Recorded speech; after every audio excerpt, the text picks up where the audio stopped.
시간 말씀을 시작하면서 시를 한 편 소개하겠습니다.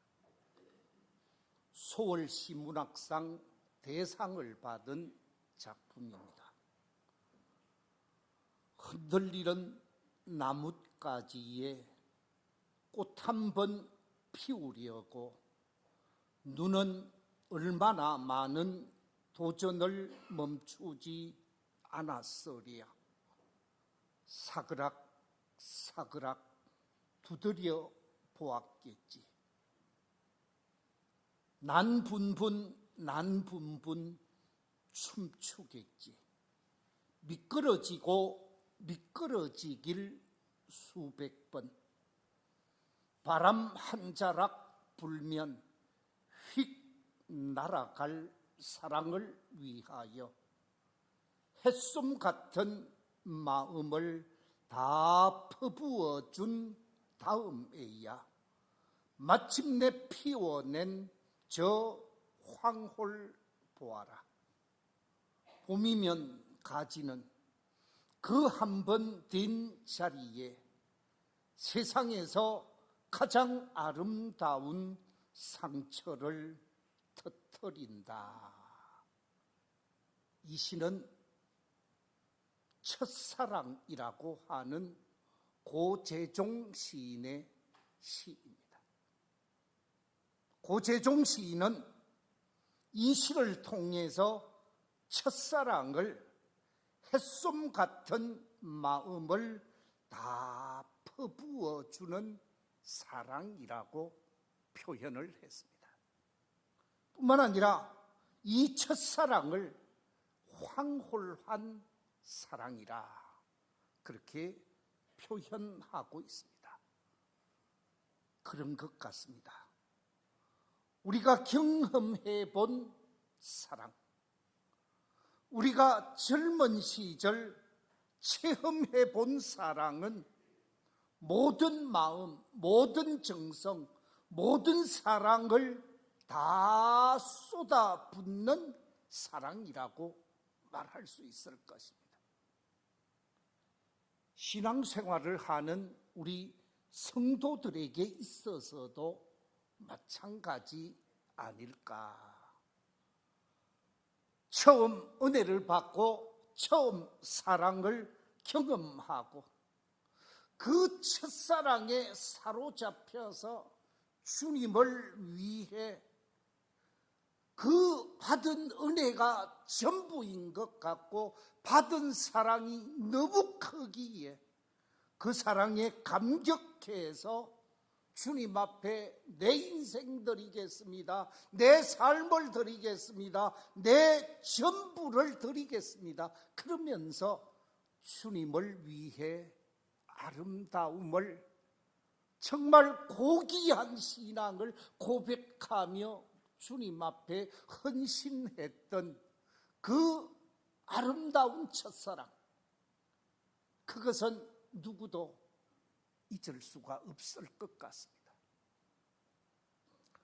제가 하나님의 은혜를 경험하고 신학교에 입학을 해서 신학교 입학하고 나서 기존의 교회를 출석하지 아니하고 개척교회를 찾아갔습니다.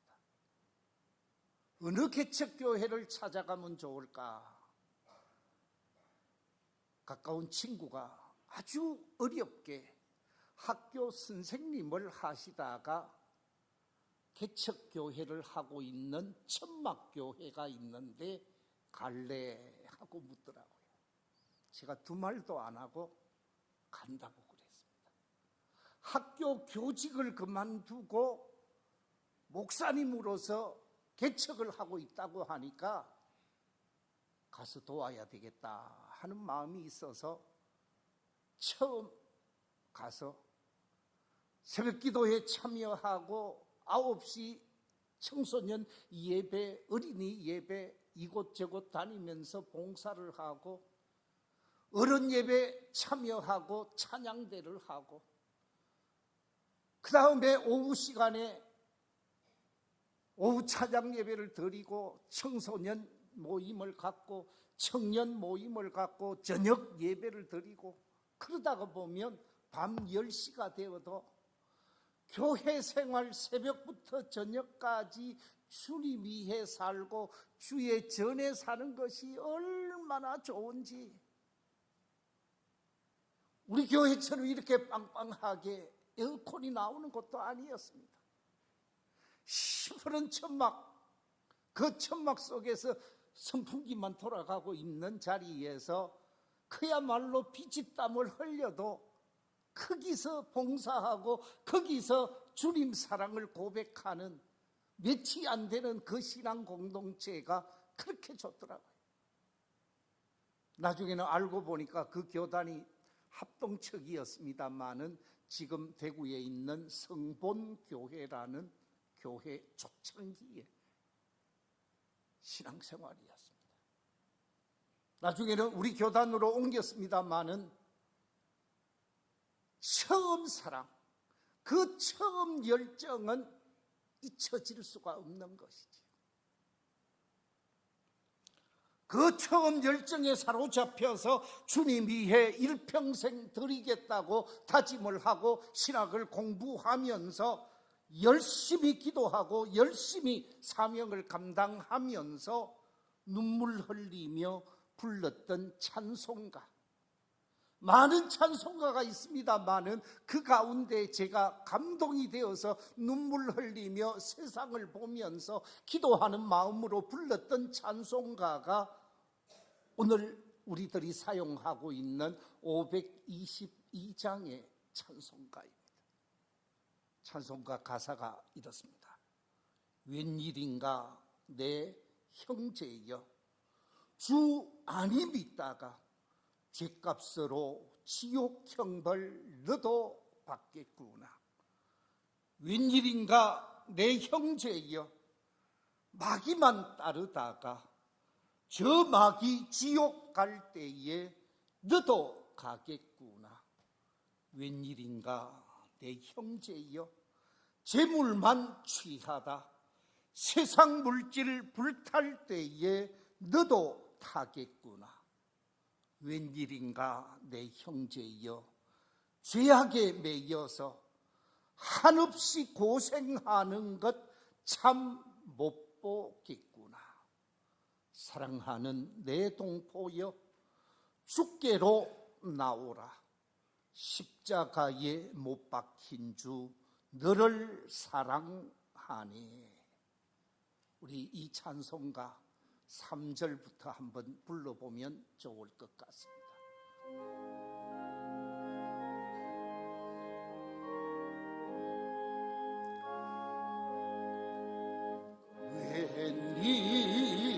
웬일인가 내 형제여,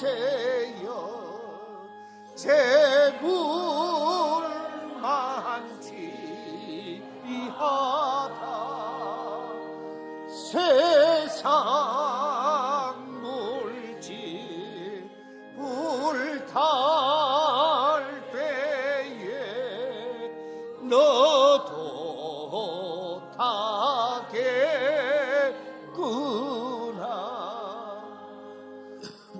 웬일인가 내 형제여, 죄악에 매여서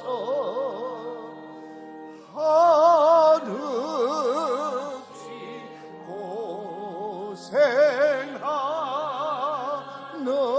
것 참 못 보겠구나.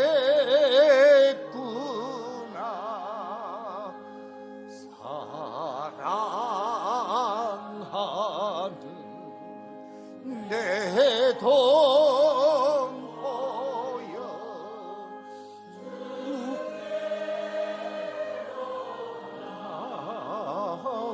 나오라.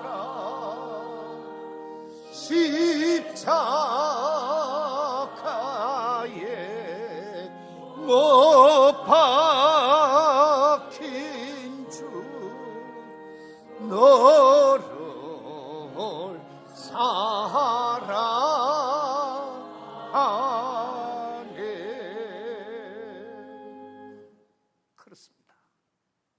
이 찬송을 부르며 눈물 흘리면서 기도하고 하나님의 손에 붙들려서 사명을 감당하겠노라고 다짐했던 첫사랑이 있었습니다.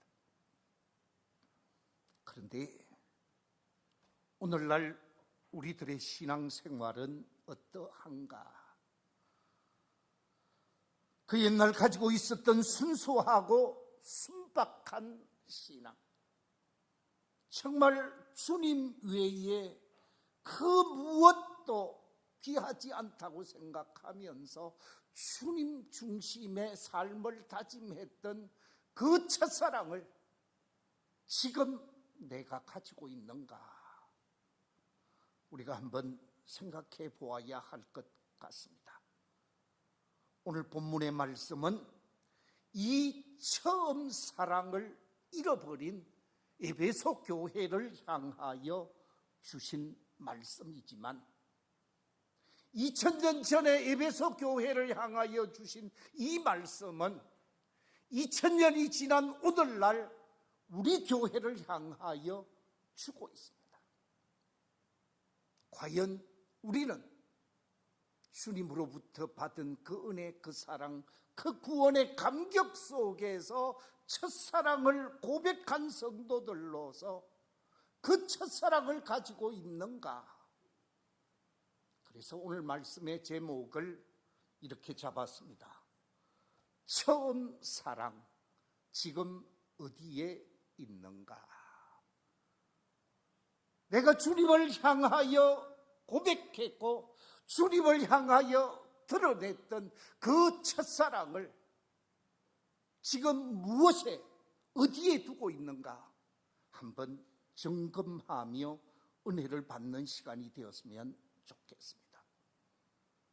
오늘 본문에 보면 우리 인류의 구원자가 되시고 역사의 주관자가 되시는 하나님께서 우리 성도들을 향하여 세 가지를 말씀하고 있습니다.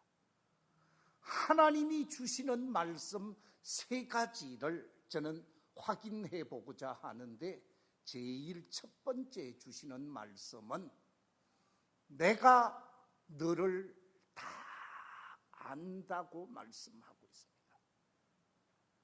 내가 너를 다 안다. 네 형편을 알고, 네 능력을 알고, 네 헌신을 알고, 네 봉사를 알고, 네 섬김을 다 아신다고 말씀하고 있습니다. 오늘 본문 2절 3절 말씀 같이 한번 읽어볼까요? 시작. 내가 네 행위와 수고와 네 인내를 알고 또 악한 자들을 용납하지 아니한 것과 자칭 사도라 하지 아닌 자들을 시험하여 그의 거짓된 것을 네가 드러낸 것과 또 네가 참고 내 이름을 위하여 견디고 게으르지 아니한 것을 아노라. 알고 아노라 그랬습니다. 하나님께서는 아시되 오늘 본문 속에서 말하고 있는 것처럼 네 행위를 알고 네 수고를 알고 네 인내를 알고 있다고 말씀하고 있습니다. 네가 믿음의 길을 걸어가고 하나님의 사람으로 지금까지 섬기고 받들고 사명 감당한 너의 헌신, 너의 희생, 너의 섬김 내가 다 안다. 심지어 덧붙여서 말씀하시기를 주님의 이름을 위하여 참고 견디고 게으르지 아니하고 열심히 나름대로는 옛날 했던 것 내가 다 안다고 말하고 있습니다. 그렇습니다. 우리 주님은 우리를 아시되 완벽하게 아시는 주님이십니다. 우리 주님은 우리를 아시되 확실하게 알고 계시는 하나님이십니다. 우리를 그냥 적당히 아는 것이 아니라 처음부터 끝까지 속과 겉과 삶을 다 아시는 분이라는 거예요. 하나님께서 430년 동안 이집트에서 종살이를 하고 있었던 히브리 백성들, 남의 나라에 들어가서 종살이를 하고 있었던 히브리 백성들이 요셉 시대에는 어려움이 없었지만 그 이후에 많은 고생을 하게 되었습니다. 고생 속에서 종살이하며 하나님의 도움을 구하고 하나님께 간구하고 하나님께 간청하면서 우리를 이 죄악된 쇠사슬로부터, 이 부조리한 죄악된 쇠사슬로부터 벗어나게 해달라고 간구하며 부르짖었던 히브리인들의 부르짖음에 하나님께서 응답하게 되어지고, 이집트의 왕자로 있다가 도망을 쳐서 호렙산에서 목자로 삶을 살고 있었던 모세를 불러서 이집트로 보내면서 하신 말씀이 있습니다. 어떤 말씀을 하고 있는가? 출애굽기 3장에 보면 6절과 7절 속에서 이렇게 말씀하고 있습니다. 우리 같이 한번 읽어보겠습니다. 시작. 또 이르시되 나는 네 조상의 하나님이니 아브라함의 하나님, 이삭의 하나님, 야곱의 하나님이니라. 모세가 하나님 배옵기를 두려워하여 얼굴을 가리매 여호와께서 이르시되 내가 애굽에 있는 내 백성의 고통을 분명히 보고 그들의 감독자로 말미암아 부르짖음을 듣고 그 근심을 알고. 방금 읽었던 말씀 속에 보면 첫째, 내가 다 보고 있다고 말하고, 그 다음에 내가 다 듣고 있다고 말하고 있습니다. 그리고 내가 다 알고 있다고 말합니다. 종살이하고 있는 히브리 백성들의 형편 상황만 보고 계시고 듣고 계시고 알고 계실까요? 그렇지 않습니다. 21세기를 살아가고 있는 오늘 이 시대 속에 우리 성도님들을 바라보고 우리 성도님들을 지켜보시면서 하나님께서 말씀하시기를 내가 너를 보고 있어. 내가 너의 기도를 듣고 있어. 내가 너의 현실을 다 알고 있으라고 말하고 있습니다.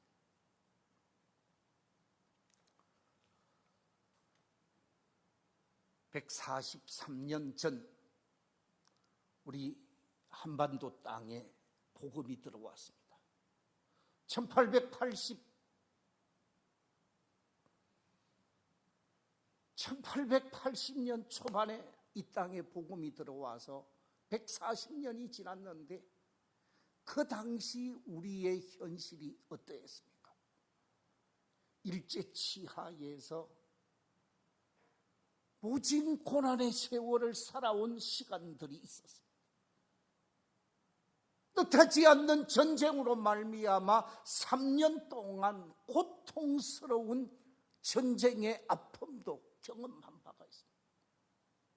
하나님께서는 우리에게 말씀하시기를 내가 너희들을 다 알고 있어. 35년 동안 일제치하에서 피 흘리며 수고하며 신앙을 지키고 민족을 사랑했던 것 알고 있어. 6.25 전쟁 속에서도 그 어려운 시련 속에서도 믿음의 지조를 지키기 위해 생명까지 내어놓았던 한국교회의 그 형편, 그 상황 내가 다 알고 있어. 주님은 말씀하시지요. 우리의 형편과 우리의 상황을 아시는 하나님께서 우리에게 말하고 있습니다. 사랑하는 아들아, 사랑하는 딸아, 내가 너의 형편과 너의 상황을 다 알고 있노라. 그렇습니다. 우리를 바로 알고 우리를 완전하게 아시는 그 하나님을 바로 알고 바로 믿고 그 하나님 앞에서 바른 믿음으로 삶을 살아갈 수 있는 저와 여러분이 되시기를 주의 이름으로 축원합니다. 그 하나님을 바로 알고 그 하나님 앞에 기도하고 그 하나님 앞에 간구하면서 믿음의 역사를 체험할 수 있는 믿음의 사람들이 되시기를 주의 이름으로 축원합니다. 두 번째, 오늘 이 본문 속에서 하나님께서 우리에게 주시는 말씀은 너희들을 책망할 것이 있다라고 말씀하고 있습니다. 에베소 교회를 향하여 너희들을 책망할 것이 있다. 에베소 교회가 앞에서 말씀드린 대로 주님을 위해 수고하고 애쓰고 게으르지 아니하고 헌신하고 봉사하고 노력했는데 그것은 어제 있었던 일, 지난 과거의 일이고 지금은 아니라라고 말하면서 책망할 것이 있다 그러는데 무엇을 책망하신다라는 말인가? 4절 말씀 같이 한번 읽어보겠습니다. 시작. 그러나 너를 책망할 것이 있나니 너의 처음 사랑을 버렸느니라. 그렇습니다. 버려서는 안 되는 사랑, 이 처음 사랑, 첫사랑, 주님을 향한 뜨거운 그 첫사랑을 버렸다고 책망하고 있습니다. 주님이 책망하는 그 책망의 내용은 너 왜 많은 돈을 벌지 못했느냐? 너 왜 큰 권력을 가지고 있지 않느냐? 너 왜 세상에 대단한 명성을 얻지 못했느냐? 너 왜 부자가 되지 않았느냐? 뭐 이런 것 가지고 책망하지 않았습니다. 네가 왜 윤리적이지 못하느냐? 네가 왜 도덕적이지 못하느냐? 네가 왜 인간적이지 못하느냐? 이런 것 가지고 책망하고 있지 않습니다. 주님이 책망하신다라고 하는 말씀은 네가 가져야 할 믿음, 네가 가져야 할 주님을 향한 그 사랑, 네가 가져야 할 주님을 향한 열정, 그게 어디 갔느냐? 왜 그것을 버렸느냐? 라고 말씀하시면서 내가 너를 책망할 수밖에 없는 것은 그 첫사랑을 잃어버렸다고 말씀하고 있습니다. 그렇습니다. 우리에게 있어서 가장 귀한, 우리에게 있어서 가장 중요한 구원을 주시고 영생을 주시고 산 소망을 주신 그 주님의 그 구속의 은총 속에서 우리가 가졌던 그 첫사랑, 그것을 잃어버렸다고 한다면 책망의 대상이 될 수 있다라는 말씀입니다. 오늘 본문에서 나를 향하여 주시는 말씀이 아닌지, 지나간 나의 삶의 모습과 오늘의 나의 삶의 모습을 비교하면서 이 말씀은 바로 나를 향하여 주시는 말씀이 아닌지 우리 모두가 믿음으로 받아야 할 것입니다. 세 번째 주님이 주시는 말씀이 있습니다. 그게 무엇입니까? 잃어버린 것, 그것 다시 찾으라고, 처음 사랑을 회복하라는 말씀이 오늘 본문 속에 있는 말씀입니다. 자, 5절 우리 같이 한번 읽어보겠습니다. 5절 시작. 그러므로 어디서 떨어졌는지를 생각하고 회개하여 처음 행위를 가지라. 방금 읽었던 말씀 속에 처음 행위라는 말로 표현하고 있는데, 네가 가졌던 처음 믿음, 네가 가졌던 처음 사랑, 네가 가졌던 처음 열정, 네가 가졌던 처음 헌신, 네가 가졌던 처음 섬김, 이것을 행위라는 한마디 말로 표현하고 있습니다. 잃어버렸던 것을 다시 회복하라는 말씀이 주님의 말씀이십니다. 자, 그렇다고 하면 잃어버렸던 것 다시 회복하는 길은 어디에 있을까요? 어떻게 해야 처음 사랑을 회복할 수 있을까요? 오늘 본문 속에서 세 가지를 지침으로 말씀하고 있습니다. 그 첫째가 뭡니까? 처음 사랑을 회복하는 길은 첫째가 생각하는 것이라고 말하고 있습니다. 다시 5절을 한 번 더 읽어보겠습니다. 5절 시작. 그러므로 어디서 떨어졌는지를 생각하고, 아니 거기까지만 읽을게요. 어디서 떨어졌는가? 어디서 처음 사랑을 잃어버렸는가? 내가 가지고 있었던 그 처음 사랑, 사람 때문에 잃어버렸는지, 물질 때문에 잃어버렸는지, 세상 그 어떤 것 때문에 잃어버렸는지, 어디서 어떻게 그 처음 사랑을 잃어버렸는지 뭐 하라고요? 생각하라. 여러분, 동물과 사람과의 차이점 중에 결정적인 중요한 차이가 뭘까요? 생각하는 것입니다. 생각하되 고차원적으로 생각할 수 있는 것이 인간입니다. 아마 생각하면 여러분도 생각나는 것이 있을 것 같은데, 제가 이 설교를 준비하면서 프랑스가 낳은 대단한 사람이죠. 로댕이라고 하는 사람. 프랑스 사람이 맞는지 제가 지금 헷갈리네요. 이 로댕이라고 하는 사람이 시옹문 앞에 생각하는 사람을 조각해 놓았습니다. 생각하는 사람 하면 우리는 턱을 이렇게 하고 있는 로댕을 생각하게 되어집니다. 그런데 이 조각 작품이 시옹문 앞에 있는 것을 우리는 의미 있게 보아야 할 것입니다. 시옹문 앞에 생각하는 사람을 다 해놨는데 왜 그렇게 했을까? 지옥문에 들어가지 않도록 생각하고 바른 길 가라는 거죠. 옳은 길 가라는 거죠. 자, 여러분, 우리는 생각하는 존재예요. 그 유명한 수학자요, 철학자요, 물리학자였던 파스칼이 우리 인간을 규정하기를, 인간은 뭐 하는 갈대라고요? 생각하는 갈대라고 그랬습니다.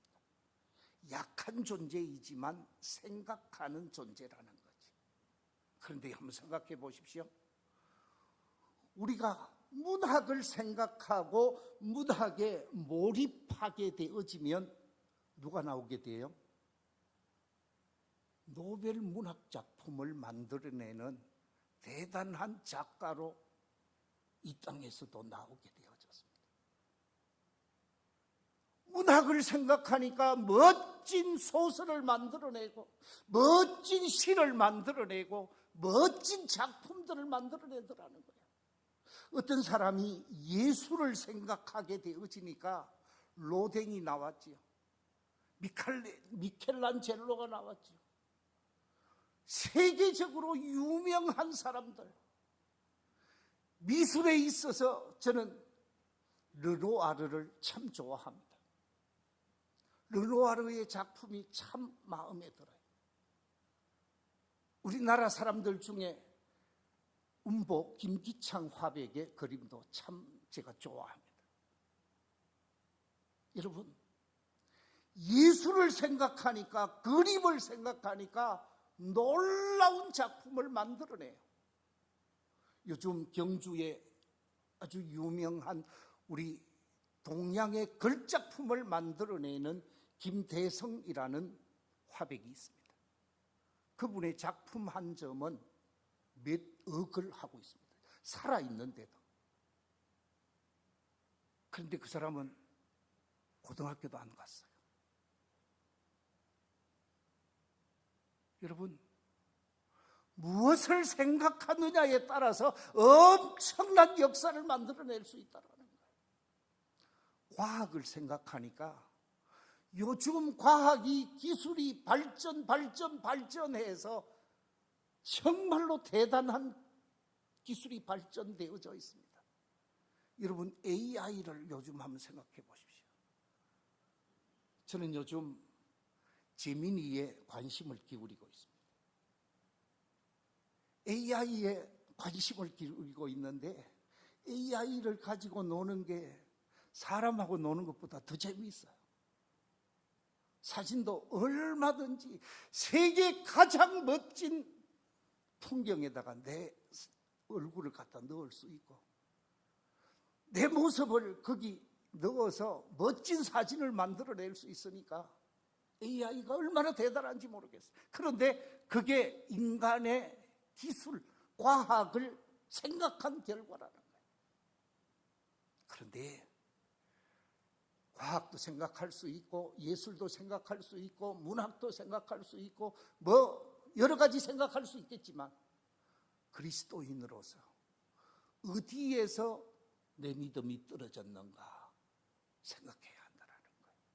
그래야 회복할 수 있는 길이 있기 때문이라는 것입니다. 두 번째, 오늘 이 본문 속에서 회복할 수 있는 길이 무엇인가? 5절 속에서 5절 다시 한번 읽어볼까요? 5절 한 번 더 올려주십시오. 그러므로 어디서 떨어졌는지를 생각하고 그 다음에 뭐 하라고요? 회개하여. 생각하게 되어지면 문제점, 잘못된 점을 발견하게 되어집니다. 그래서 회개할 수가 있는 거예요. 회개라고 할 때 두 가지 중요한 단어, 의미가 있는 글이 있습니다. 회개에 있어서 두 가지, 첫 번째가 뭐냐? 히브리어 슈버라는 단어입니다. 이 슈버라고 하는 단어는 유턴한다라는 거예요. 요즘 운전 안 하는 사람이 없으니까 180도로 돌아오는 것을 유턴이라고 그러지요. 그것을 슈버라고 합니다. 돌아서는 것을 이야기합니다. 예컨대 해를 등지고 가던 사람, 해를 바라보면 유턴한 사람이지. 하나님을 등지고 하나님이 없다고 생각하고 하나님과 무관하게 살던 사람이 하나님께로 돌아서는 것, 그것을 유턴한 사람이요 슈버라는 말로 표현할 수 있습니다. 두 번째 또 하나의 단어가 있는데 헬라어 가운데 메타노이아라고 하는 이 말은 생각을 달리한다는 거예요. 마음과 생각, 마음의 중심을 180도로 변화시키는 것입니다. 아니 360도로 완전히 새롭게 만드는 것을 얘기를 합니다. 그래서 이 메타노이아라고 하는 것은 내가 그동안의 마음, 내 마음속 중심, 내 마음속 세계관, 내 마음속 역사관, 내 마음속 인생관, 모든 것을 바꾸어서 새 출발을 하게 되어지는 거예요. 다윗이 생각을 180도로 바꾸었죠. 밧세바를 범하고 잘못을 범했지만 이 밧세바를 범하고 난 다음에 그가 잘못을 깨닫게 되어지고 시편 51편 10절에서 하나님 앞에 뭐라고 고백을 합니까? 하나님이여, 내 속에 정한 마음을 창조하시고 내 안에 정직한 영을 새롭게 하소서. 그러면서 마음을 완전히 새롭게 하는 모습을 보게 되어집니다. 시편 51편 7절에서는 이렇게 말하고 있습니다. 우설초로 나를 정결하게 하소서. 내가 정하리이다. 나의 죄를 씻어주소서. 내가 눈보다 희리이다. 그렇습니다. 내적으로 변화되고 외적으로 삶이 변화되어지는 이런 회개가 변화의 길이요 회복의 길이라는 것입니다. 세 번째 회복의 길이 무엇입니까? 그것은 변화된 삶을 사는 것입니다. 거듭난 삶을 살아서 회복된 삶을 펼치는 것이죠. 마음으로 100번 다짐하면 뭐하겠습니까? 마음으로 결단을 아무리 하면 뭐하겠습니까? 변화된 행동이 없다고 하면 그것은 잘못된 것이죠. 서양 격언에 보면 이런 격언이 있습니다. 아무것도 하지 않는다는 것은 악을 행한다는 말이다. 하지 않는 것은 악을 행하는 거예요. 말하지 않는 것은 동조하는 것과 같다라는 거죠. 우리가 이 땅에 살면서 주님을 향한 내 잃어버린 첫사랑 생각해보고 그거 돌이키고 삶으로 결단하고 실행하는 이것이 주님이 우리를 향하여 기대하고 있다는 거죠. 만약에 그렇게 하지 않으면 어떻게 되는가? 오늘 본문 5절 같이 한번 읽어보겠습니다. 시작. 만일 그리하지 아니하고 회개하지 아니하면 내가 네게 가서 네 촛대를 그 자리에서 옮기리라. 내가 지금까지 너를 축복해 주었고 내가 지금까지 너를 복되게 했는데 그 축복의 자리, 그 촛대를 옮겨버리겠다 라고 말씀하고 있습니다. 하나님의 축복의 역사는 정지되어져 있지 않습니다. 계속해서 첫사랑을 회복하여 사명을 감당하고자 하는 사람들에게 옮겨가는 것을 보게 되어집니다.